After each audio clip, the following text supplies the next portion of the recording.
I stood in the dim glow of a small chapel on the outskirts of Saigon, the flickering light of 100 candles casting shadows on the simple white wedding dress I'd been forced to wear. The air was thick with the scent of melted wax and aged wood, a smell that clung to the back of my throat like a memory I couldn't shake. My name is Charlotte Bennett. I'm 32 years old, and today I was marrying Alexander Sterling, a billionaire. I'd met only 3 times before this moment. He stood across from me, tall and imposing in a black tuxedo, his deep blue eyes devoid of warmth as we exchanged vows that felt more like a business contract than a promise of love. I knew this wasn't about love. It was a deal, plain and simple. I needed his protection to escape James, a rival journalist who'd threatened to ruin my life, and Alexander needed a wife to appease the public after his company's financial scandal. My fingers trembled as I clutched the bouquet of carnations, the soft petals brushing against my skin like a whisper of something I'd lost long ago. I tried to steady my breathing, but the weight of the moment pressed down on me, suffocating. The chapel was quiet, save for the faint rustle of the priest's robes and the occasional crackle of a candle flame. I glanced at the stained glass window above the altar, its colors muted in the evening light, and my mind drifted to a memory I hadn't touched in years. I was 7 years old, kneeling in a pew much like this one, praying for my father to come back after he'd abandoned us following a scandal that tore our family apart. I'd begged God to fix things, to make us whole again. But God hadn't answered, and now, here I was, stepping into another loveless arrangement, wondering if I was doomed to repeat my father's mistakes. The priest's voice droned on, his words a blur until I heard Alexander speak. I, Alexander Sterling, take you, Charlotte Bennett, to be my lawfully wedded wife, he said, his voice low and steady, as if he were reading a script. There was no emotion in it, no hint of the man behind the billionaire facade. I forced myself to respond, my voice barely above a whisper. I, Charlotte Bennett, take you, Alexander Sterling, to be my lawfully wedded husband. The words tasted bitter on my tongue, each syllable a reminder of the freedom I was surrendering. I didn't want this, I didn't want him, but I had no choice. James had dug too deep into my past, threatening to expose secrets I'd buried to protect the one person who mattered most to me, my son, Ethan. The ceremony ended with a smattering of polite applause from the handful of guests, mostly Alexander's business associates, none of whom I knew. I felt their eyes on me, judging, calculating, as if I were a piece on a chessboard in some game I didn't understand. Alexander offered me his arm, and I took it, my fingers brushing against the crisp fabric of his sleeve. His touch was cold, impersonal, and I wondered if he felt as trapped as I did. We walked down the aisle in silence, the weight of our new reality settling between us like a wall of ice. After the ceremony, I slipped into a small room off the chapel to change out of the dress. The space was cramped, with a single mirror hanging on the wall and a wooden chair in the corner. I sat down, my hands shaking as I began to undo the delicate buttons along the back of the gown. The silk slipped through my fingers, smooth and cool, like the last remnants of my independence slipping away. I stared at my reflection in the mirror, barely recognizing the woman looking back at me. My dark hair was pinned up in an elegant chignon, my green eyes shadowed with exhaustion and fear. I looked like a bride, but I felt like a prisoner. The door creaked open, and Alexander stepped inside, his presence filling the tiny room. He'd loosened his tie, but his expression was as unreadable as ever. "You don't need to stay here long," he said, his voice flat, devoid of warmth. "This is just a deal, nothing more." His words stung, though I wasn't sure why I'd expected anything different.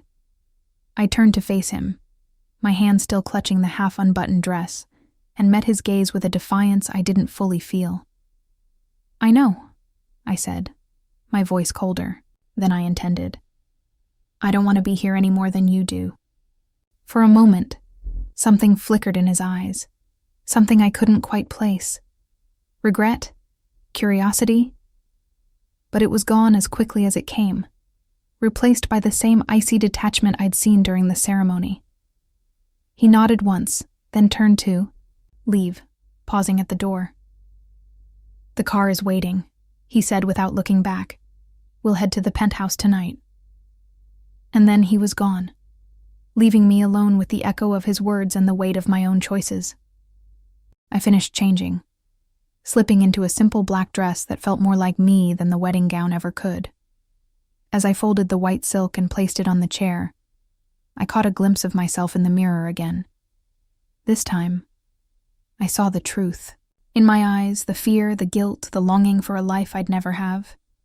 I thought of Ethan, my 5-year-old son, safe with my sister in Da Nang, and I wondered if he'd ever forgive me for the choices I'd made to keep him hidden.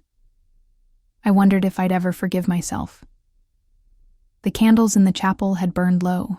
By the time I stepped outside, their flames flickering in the evening breeze. Alexander was waiting by the car, his silhouette sharp against the fading light. I took a deep breath, steeling myself for the life I was about to step into. A life of pretense, of secrets, of a marriage built on nothing but necessity. But as I walked toward him, I made a silent promise to myself. I would survive this. For Ethan, for my sister, for the family I'd already lost once. I would find a way to make this work, even if it meant facing the ghosts of my past head-on. The Tio penthouse was a fortress of glass and steel, perched high above the glittering chaos of Saigon's skyline. I stood by the floor-to-ceiling windows, watching the city lights flicker like a sea of stars, their cold neon glow reflecting off the polished marble floor beneath my feet. This was Alexander Sterling's world, sleek, untouchable, and utterly devoid of warmth. We'd moved in right after the wedding, but even after a week, the space felt as foreign to me as the man I'd married. The penthouse was a masterpiece of modern design, with its minimalist furniture, walls of frosted glass, and a sprawling terrace lined with white roses that seemed to mock the sterility of the place. It was beautiful, yes, but it wasn't a home. It was a cage. I spent my days in the small office Alexander had set up for me, a room tucked away at the far end of the penthouse with a desk, a laptop, and a view of the city that felt more like a taunt than a comfort.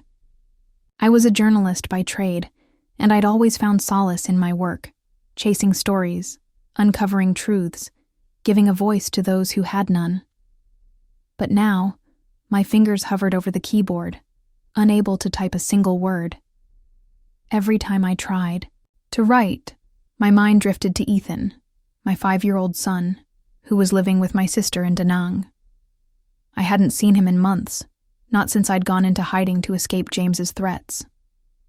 The ache of missing him was a constant gnawing pain in my chest, a wound that refused to heal.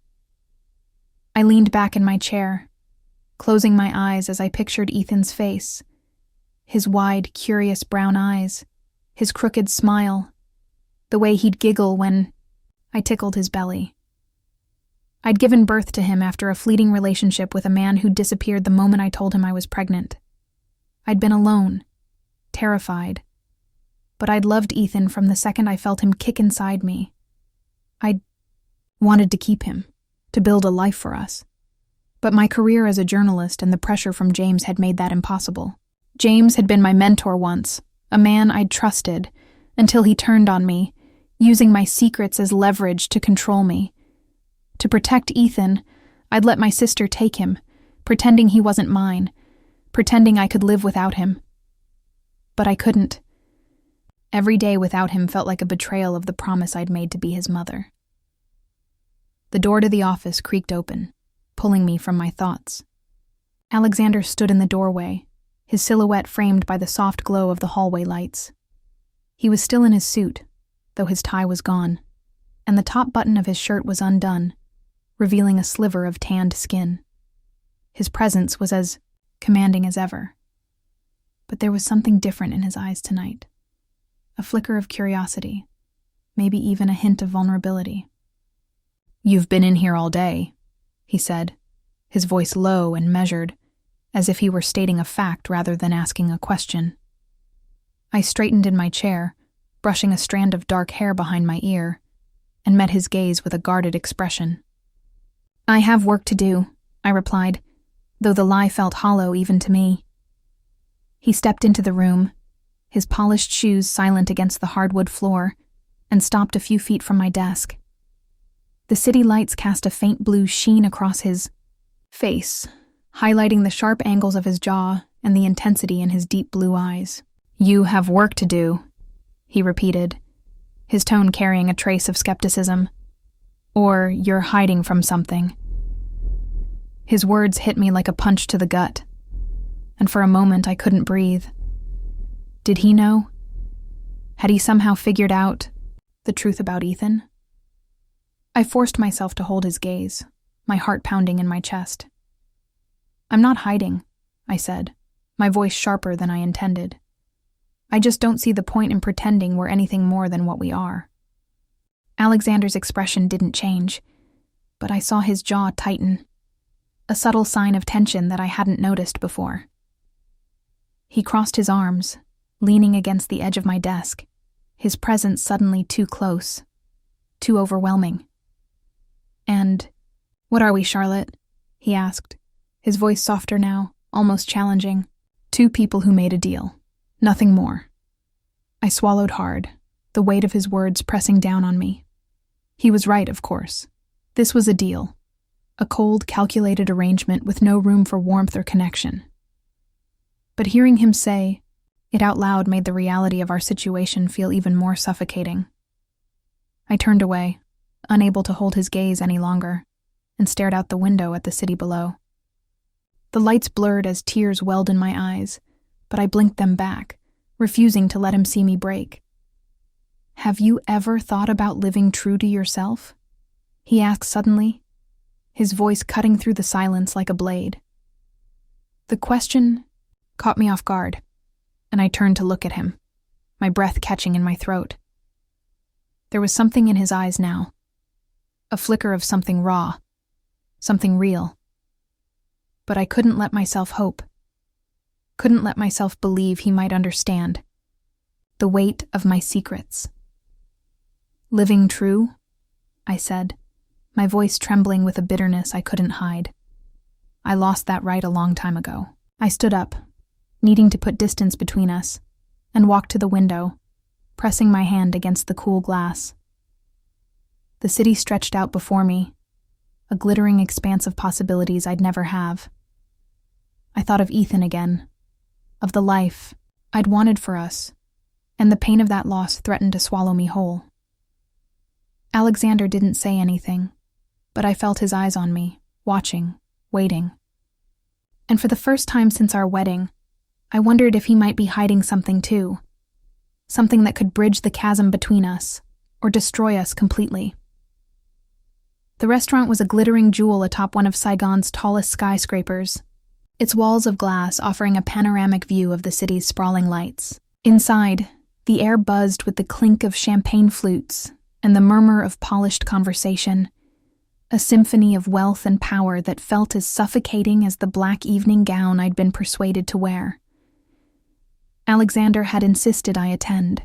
This company dinner, a high-profile event meant to showcase his stability after the scandal that had rocked his empire. I'd agreed, though every fiber of my being screamed to stay hidden in the penthouse, away from the prying eyes of his world.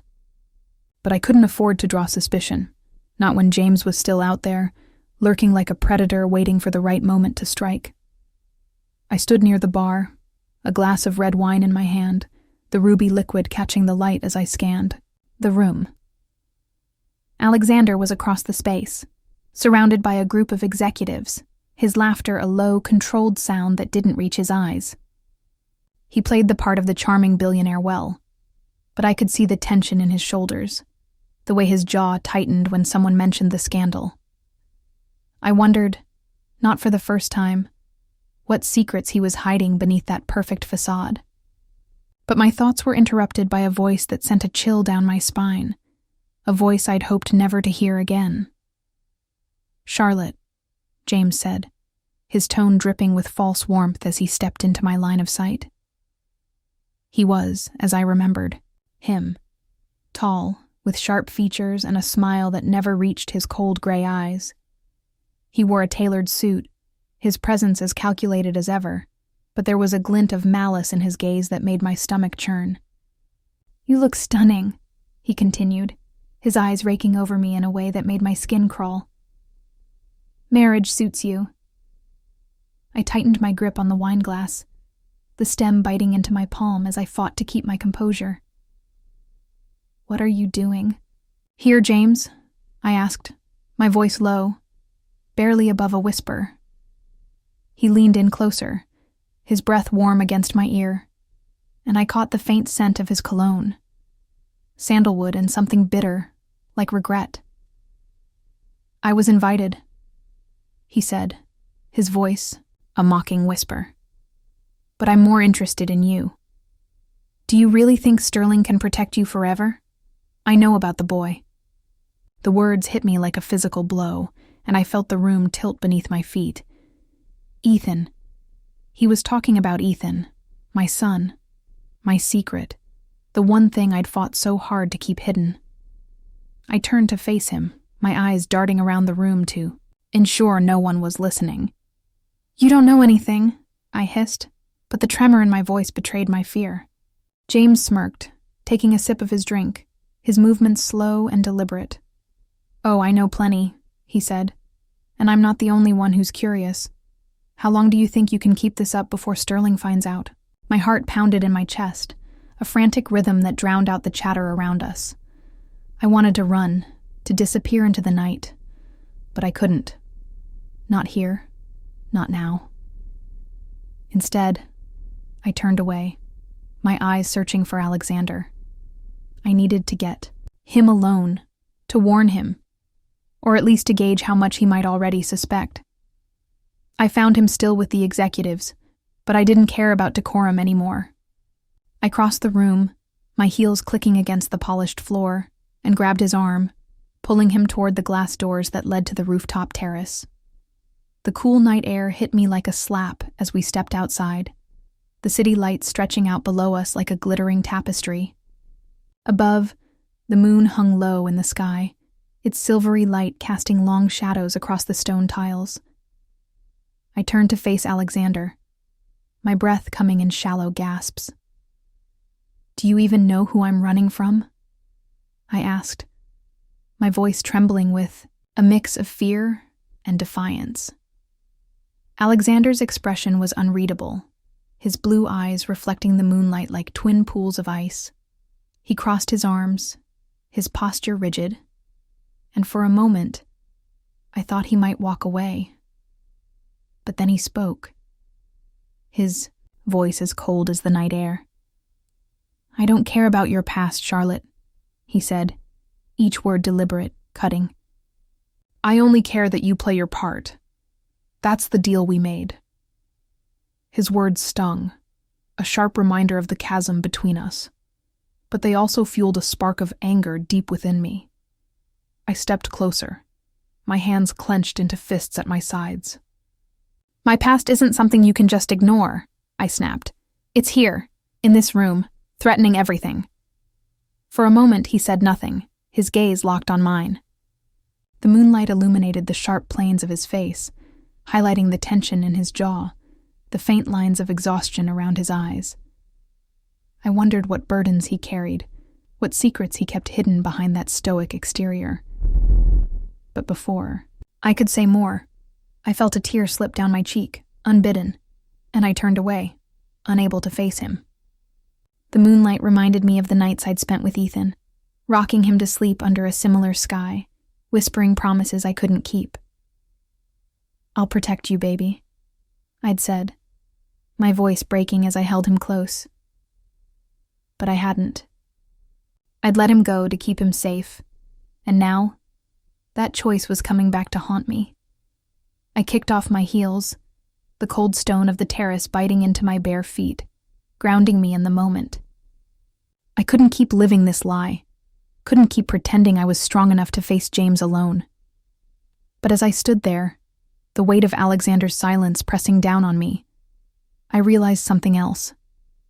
I didn't know if I could trust him with the truth either. Not yet. Not when our marriage was nothing more than a transaction, a fragile alliance that could shatter with a single wrong move. The bar was a dimly lit haven, tucked away in a narrow alley of Saigon, its walls lined with faded posters of jazz, legends and shelves cluttered with bottles of amber liquid. The air was thick with the scent of whiskey and cigarette smoke, mingling with the low, mournful notes of a saxophone playing through crackling speakers. I sat at a corner table, my fingers tracing the rim of a glass of untouched bourbon, the burn of the alcohol tempting but not enough to dull the storm raging inside me. I'd asked James to meet me here, away from the glittering world of Alexander's, elite, where I could confront him without the weight of prying eyes. But as I waited, my heart pounded with a mix of dread and determination, each beat a reminder of what was at stake. Ethan, my son, the secret I'd buried to protect him. James arrived exactly on time, his presence as jarring in this gritty bar as a wolf in a sheepfold. He slid into the seat across from me, his tailored suit a stark contrast to the worn leather of the booth, and flashed that same predatory smile I'd come to loathe. "You look nervous, Charlotte," he said, his voice smooth as silk but laced with venom.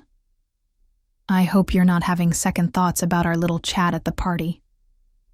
I forced myself to meet his gaze, my green eyes burning with a defiance I didn't fully feel.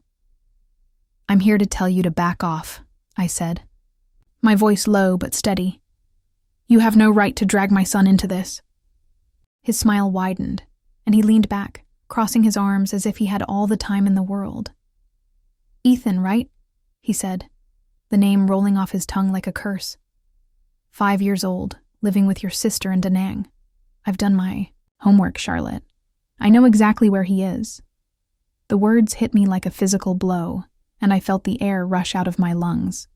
My hands clenched into fists beneath the table, nails digging into my palms as I fought to keep my composure. "You don't get to say his name," I hissed, my voice trembling with rage. "You don't get to touch him." James chuckled, a low, cruel sound that sent a shiver down my spine. "I don't want to hurt the boy," he said, his tone mockingly sincere. "I just want your cooperation. Write the article I asked for. Expose Sterling for the fraud he is, and I'll keep your little secret safe. Refuse, and I'll make sure the whole world knows about your bastard child." The word bastard cut deeper than I expected, a sharp reminder of the shame I'd carried for years, the judgment I'd faced as a single mother. I thought of Ethan's face, his wide brown eyes so full of trust, and the memory of his tiny hand in mine gave me the strength to push back. "I won't do it," I said, my voice breaking but resolute. "I won't let you use my son to destroy me." James's smile faded, replaced by a cold, calculating stare. "You're making a mistake," he said, his voice a low growl. "You can't protect him forever." He stood, tossing a few bills on the table, and walked out without another word, leaving me alone with the weight of his threat. I sat there for a long moment, staring at the untouched bourbon, my mind racing. I couldn't let James win, but I didn't know how to stop him, not without risking everything I'd fought to keep safe. When I finally returned to the penthouse, the city lights outside the windows were a blur of color, their glow unable to penetrate the darkness that had settled in my chest. I collapsed onto the sofa in the living room, the soft leather cool against my skin, and buried my face in my hands. The memory of Ethan overwhelmed me, the night I'd given birth to him, alone in a sterile hospital room, my voice cracking as I sang him a lullaby through my tears. "Hush, little baby. Don't say a word," I'd whispered, my heart breaking with every note. I'd wanted to be his mother, to give him the life he deserved, but I'd failed him. And now, that failure was catching up to me. The sound of footsteps pulled me from my thoughts, and I looked up to see Alexander standing in the doorway, his silhouette framed by the soft glow of a nearby lamp. He was still in his suit, but his tie was gone, and his shirt was unbuttoned at the collar, revealing a glimpse of the man beneath the billionaire facade. His blue eyes softened as they met mine, and for the first time, I saw something in them that wasn't cold detachment. Concern. Maybe even empathy. "You're crying," he said, his voice quieter than I'd ever heard it, almost gentle. I wiped my eyes quickly, embarrassed to be caught in such a vulnerable moment. "I'm fine," I lied, but the tremor in my voice betrayed me. Alexander crossed the room, his movements slow and deliberate, and sat down beside me on the sofa. The warmth of his presence was unexpected, a stark contrast to the icy distance that had defined our marriage so far. "You don't have to face this alone," he said, his voice steady, but laced with something I couldn't quite place. Sincerity, perhaps. "Whatever it is, you don't have to carry it by yourself." I turned to look at him, my breath catching in my throat. His words were a lifeline, a flicker of hope in the darkness that had consumed me since James's threat.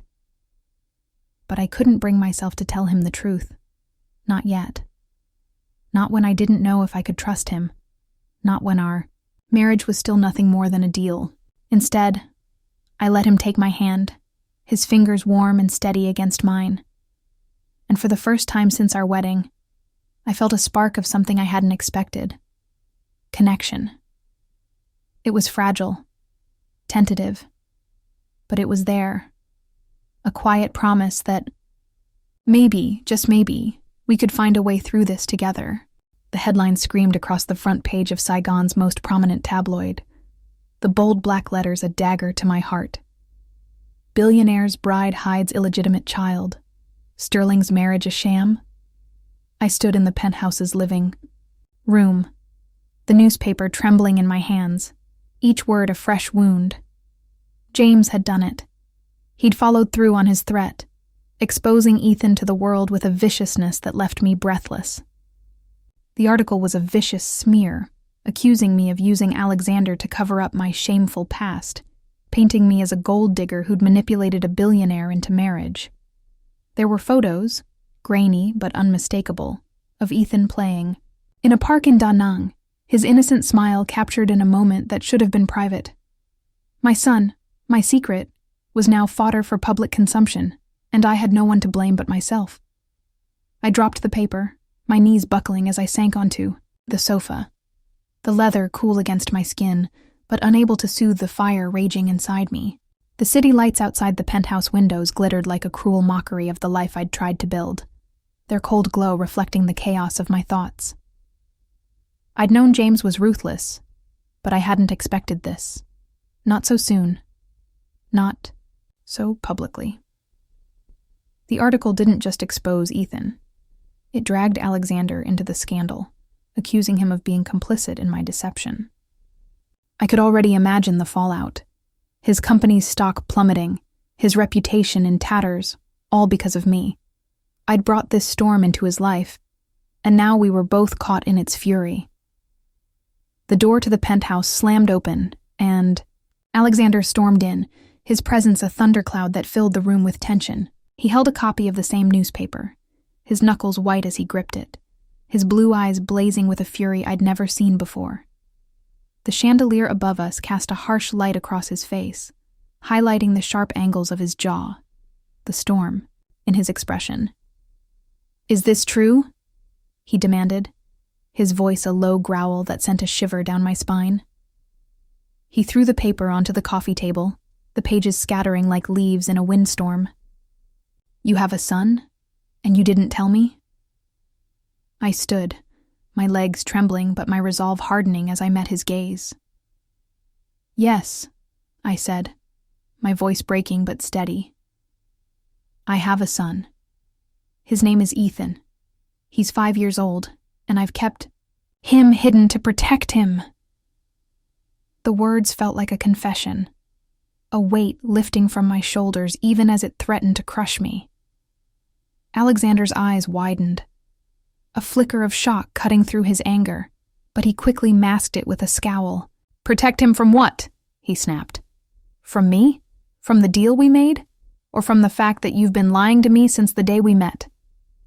Tears welled in my eyes, but I blinked them back, refusing to let him see me break. "I was protecting him from James," I said, my voice rising with desperation. "The man who wrote that article. He's been threatening me for years, using Ethan as leverage to control me. I didn't tell you because I was afraid you'd turn your back on me, that you'd see me as damaged goods and walk away." My voice cracked on the last word, and I turned away, unable to face the judgment in his eyes. I thought of Ethan, of the life I'd wanted for him, and the guilt of my choices washed over me like a tidal wave. Alexander stepped closer, his shadow looming over me, and I could feel the heat of his anger radiating off him. "You should have told me," he said, his voice quieter now, but no less intense. "I had a right to know who I was marrying, what I was getting into. Now my company is under fire, my reputation is in ruins, and I'm left wondering what else. You're hiding." His words cut deep, each one a reminder of the fragile foundation our marriage was built on. I turned to face him, my tears finally spilling over, tracing hot paths down my cheeks. "I'm sorry," I whispered, the words barely audible. "I didn't want this. I didn't want any of this." For a moment, he said nothing. His gaze locked on mine, a storm of emotions swirling in his eyes. Anger, betrayal, but also something softer, something I couldn't name. Then he turned away, running a hand through his dark hair, his shoulders tense with the weight of the moment. "I need time to think," he said, his voice hollow. "I can't do this right now." He walked out, leaving me alone with the echo of his words and the wreckage of my secrets. I sank back onto the sofa, my hands trembling as I picked up the newspaper again, staring at the photo of Ethan. My heart ached with a longing so fierce it threatened to consume me. I couldn't let this stand. I couldn't let James destroy my son's life, or Alexander's or mine.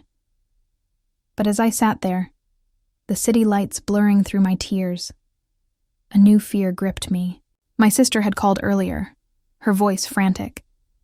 James had shown up at her door in Da Nang, demanding to see Ethan, threatening to take him away if she didn't comply. I knew then that I had no choice. I had to go to Da Nang to protect my son, to face the consequences of my past head-on. I grabbed my coat and headed for the door, the rain beginning to fall outside, a steady drumbeat against the windows. I stepped into the elevator, the descent feeling like a plunge into the unknown, and as I reached the parking garage, I slid into my car. The rain pounded against the windshield, the sound a relentless rhythm that matched the pounding of my heart. I didn't know what I'd find in Da Nang, didn't know if Ethan would even recognize me, but I knew one thing for certain. I would fight for him, no matter the cost. For the first time in years, I felt a flicker of the strength I'd lost, a resolve that burned brighter than my fear. The air in Da Nang was heavy with the scent of salt and blooming jasmine, a stark contrast to the sterile opulence of Saigon. I stood outside my sister's modest house, a small bungalow nestled in a quiet neighborhood near the beach. My heart pounding as I clutched the strap of my bag. I'd driven through the night, the rain-soaked roads a blur of headlights and regret, desperate to reach Ethan before James could. The tabloid's expose had turned my world upside down, and now, with James's threats looming over my sister's doorstep, I knew I couldn't run anymore. I had to face my son, to protect him, even if it meant confronting the pain I'd caused by leaving him behind. I knocked on the door, my knuckles trembling against the weathered wood, and my sister, Emily, answered almost immediately. Her face was pale, her eyes red-rimmed from crying, and she pulled me into a tight embrace before I could say a word. "He was here, Charlotte," she whispered, her voice breaking. "James." He came this morning, demanding to see Ethan. I told him to leave, but he wouldn't listen. I'm so scared. I held her close, my own fear mirrored in her words, but I forced myself to stay calm. I'm here now, I said, my voice steadier than I felt. I won't let him hurt Ethan. I promise. Emily led me inside, and there he was, Ethan, my 5-year-old son, sitting on the living room floor with a pile of colorful blocks. He looked up at me, his brown eyes wide and curious, so much like mine that it stole my breath. He was beautiful, with a mop of dark curls and a shy smile that broke my heart. I knelt in front of him, my hands trembling as I reached out, but I stopped short, afraid to scare him. Ethan, I said, my voice soft, barely above a whisper. I'm your mom. The words felt foreign on my tongue, a truth I'd denied for so long, but they were also a lifeline, a chance to reclaim what I'd lost. Ethan's smile faded, and he tilted his head, his small brow furrowing in confusion. Then, with a clarity that pierced me to my core, he said, "You're not my mom. My mom's gone." His words were a dagger, sharp and unyielding, and I felt the air rush out of my lungs. I wanted to tell him I'd never wanted to leave, that I'd thought I was protecting him, but the hurt in his eyes stopped me. Instead, I nodded, swallowing the lump in my throat, and said, "I know I haven't been here, but I want to be now. If you'll let me." He didn't respond, just turned back to his blocks, and I felt a piece of my heart shatter. But I wouldn't give up. I couldn't. Determined to rebuild the bond I'd broken, I stayed in Da Nang, renting a small room above a flower shop where I took a job arranging bouquets.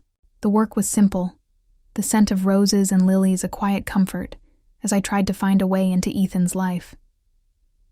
I visited him every day, bringing him small gifts, a toy car, a picture book, hoping to earn his trust.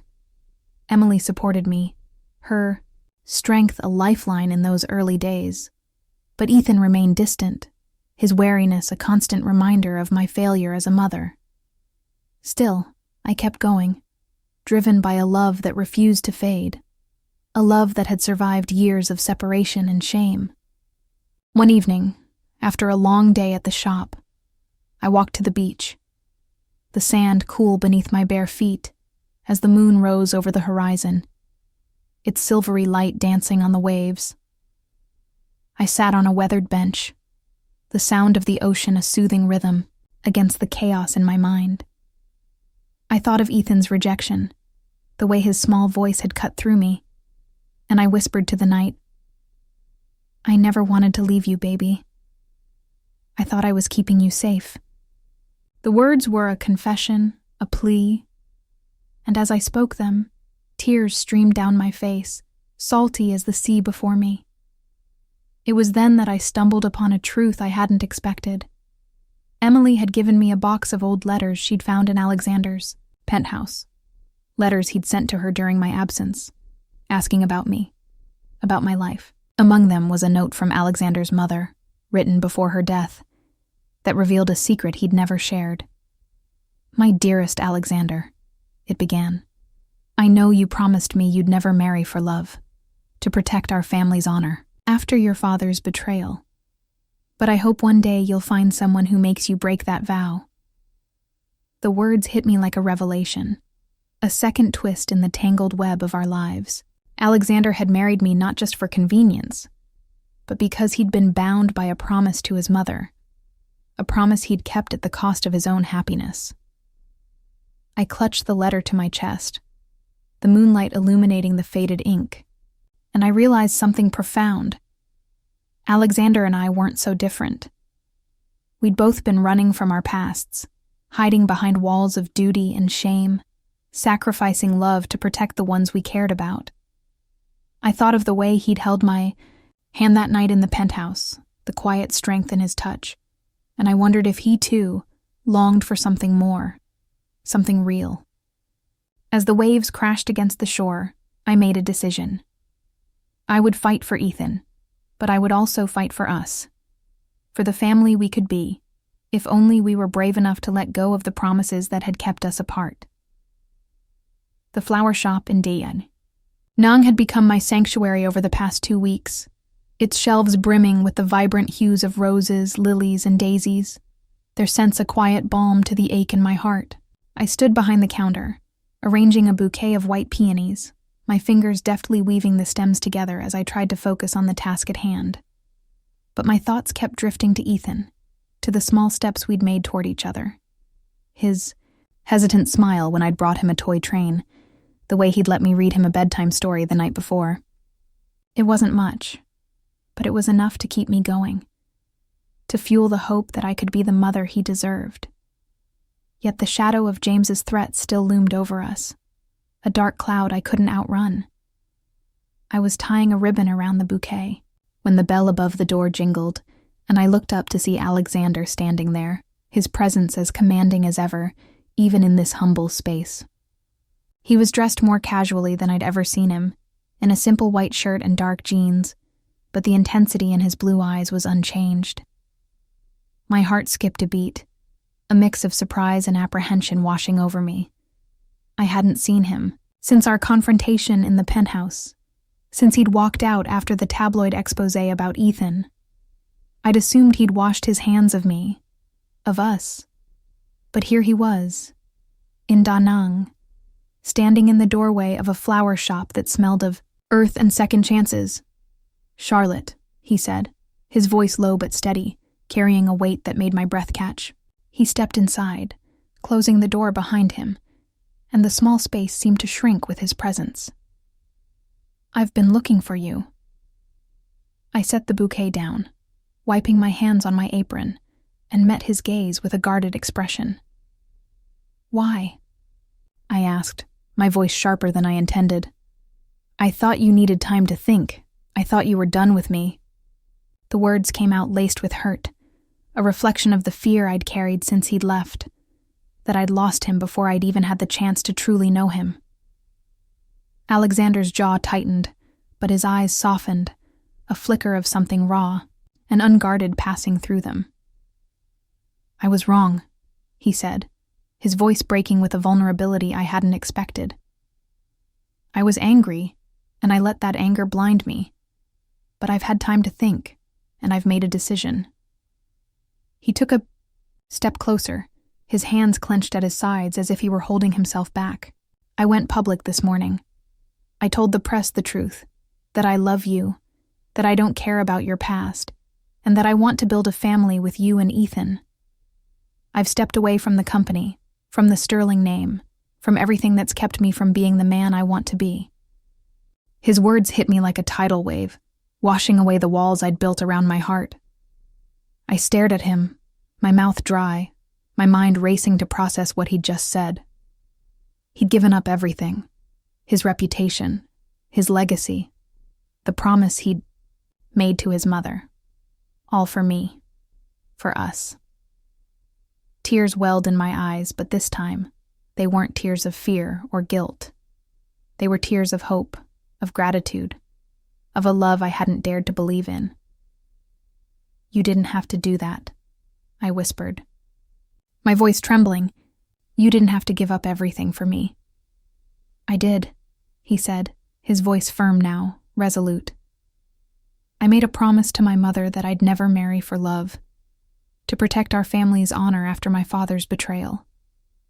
But I broke that promise for you, Charlotte, because I've lost too much already, and I'm not willing to lose you, or Ethan."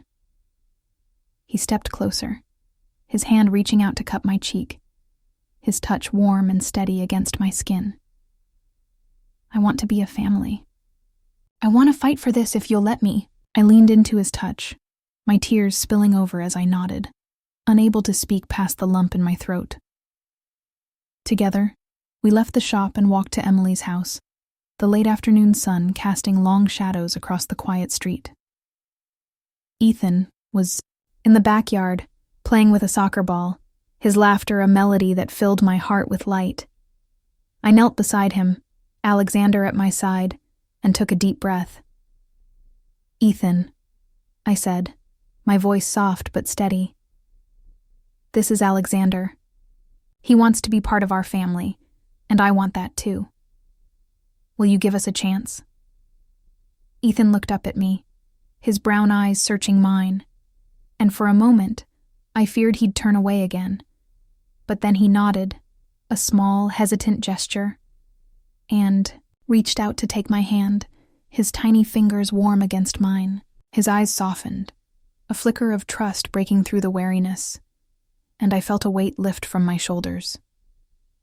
We returned to Saigon a few days later, bringing Ethan with us, and I threw myself into caring for my family. Emily had been shaken by James's threats, her nerves frayed from the constant fear, so I took her to a doctor, holding her hand as she spoke about her anxiety.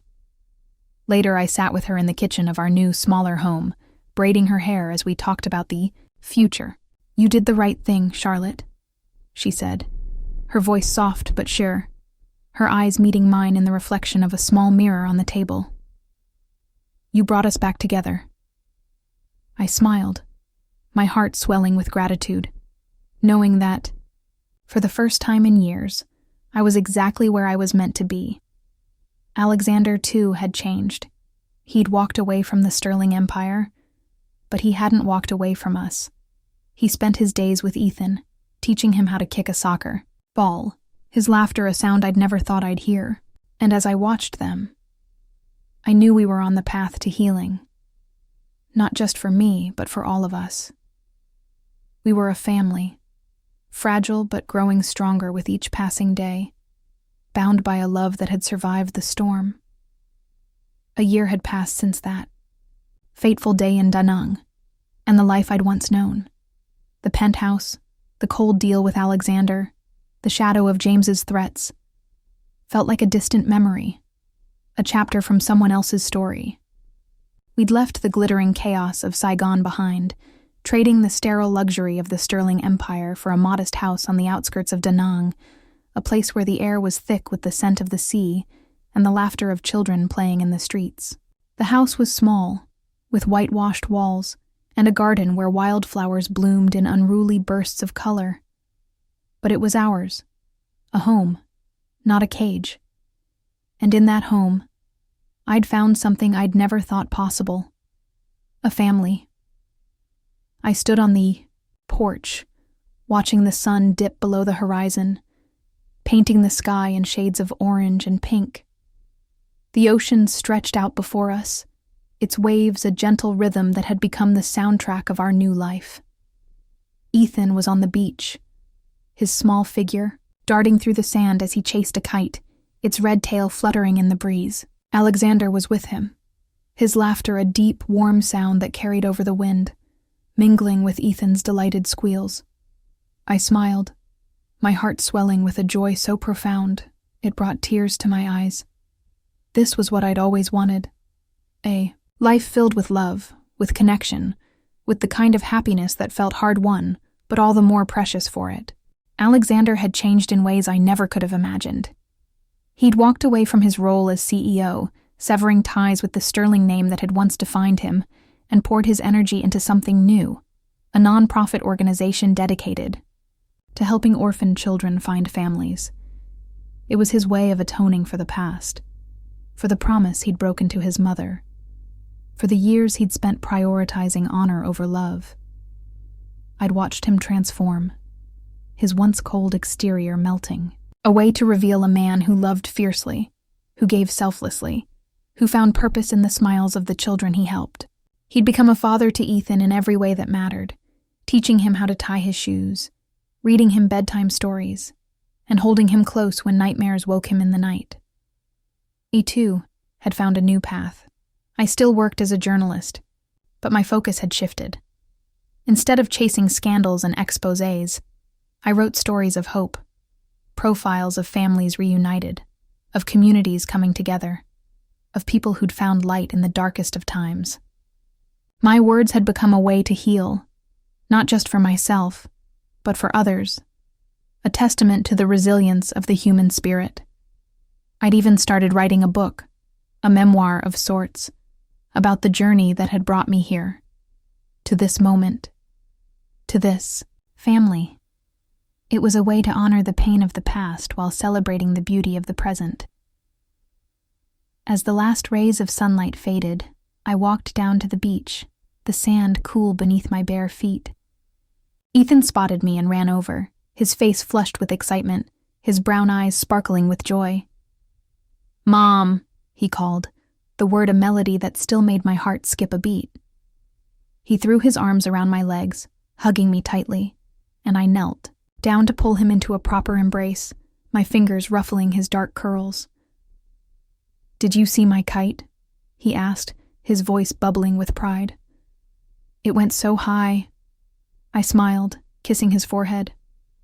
"I saw, sweetheart." "You did amazing." Alexander joined us, his presence a steady warmth at my side, and he slipped an arm around my waist, pulling me close. "He's got a knack for it," he said, his voice filled with pride as he looked at Ethan. "Just like his mom." I laughed softly, leaning into him, the weight of his arm a comforting anchor.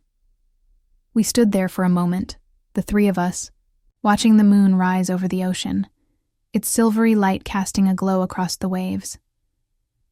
It was a scene I'd dreamed of during the darkest days of our marriage, a dream I'd never thought would come true.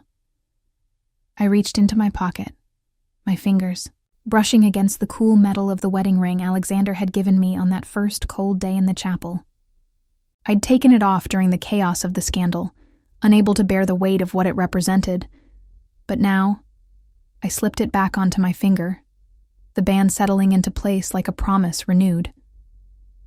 Alexander noticed, his eyes softening as he looked at me, and he lifted my hand to his lips, pressing a gentle kiss to the ring. "I love you," he whispered, his voice a quiet vow, and I felt my heart swell with a love so deep it threatened to overwhelm me. "I love you too," I said, my voice steady, sure. We sat on the sand, Ethan nestled between us, his small body warm against mine as we watched the stars emerge in the night sky. The moonlight bathed us in its glow, a reminder of the nights I'd spent longing for this moment, for this family. I thought of the lessons I'd learned along the way. That honor wasn't about keeping promises that broke your heart, but about repairing the damage you'd done, about protecting the ones you loved. I thought of forgiveness, of the way it had freed me from the guilt of my past, allowing me to love myself, to love Alexander, to love Ethan with a fierceness I'd never known I possessed. As Ethan's eyes grew heavy, his head resting against my shoulder, I knew that this was my late-blooming happiness, a happiness forged in the fires of pain and loss, but all the more beautiful for it. We were a family, not perfect, but whole, bound by a love that had survived the storm. And under the moonlight, with the ocean whispering its eternal song, I knew we'd found our forever. If this journey of love, redemption, and family touched your heart, I'd love for you to show some support by hitting that like button and subscribing to the channel. Your encouragement means the world to me, and it helps me keep sharing stories that remind us of the power of forgiveness and the beauty of second chances. Let's continue this journey together.